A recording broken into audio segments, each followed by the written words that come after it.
Hey guys, Joe Willis here again to talk about my book, Teaching Lessons and Trying to Create Great Schools for All Our Kids. Listen, we have a interesting dilemma in our schools that we need to work out. We have this sort of tension between kind of two different purposes for our schools. Some people seem to view schools as a place of, well, ideology, of indoctrination, where we want to, you know, promote a particular agenda, whether it's social, political, religious, whatever that is. And then we have others who are more focused on instruction.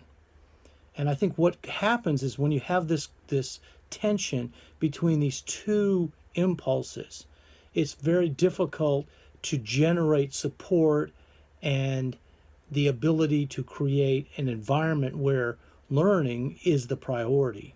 Because a lot of times what happens is one or the other of these priorities gets pushed out, primarily the instructional one. The ideological one, that's one that people get fired up about, they get emotional about. Politically then, it's very difficult to create an environment where learning is the priority. And I think that's really the thing we've got to think about. What is the real purpose of our schools? Is our purpose to create some sort of ideological pattern within the culture, or is it to provide instruction?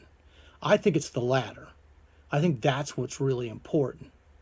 I don't think the schools should ever be in the business of promoting or demoting or discouraging or encouraging any particular philosophy. They should give students the tools to do that for themselves.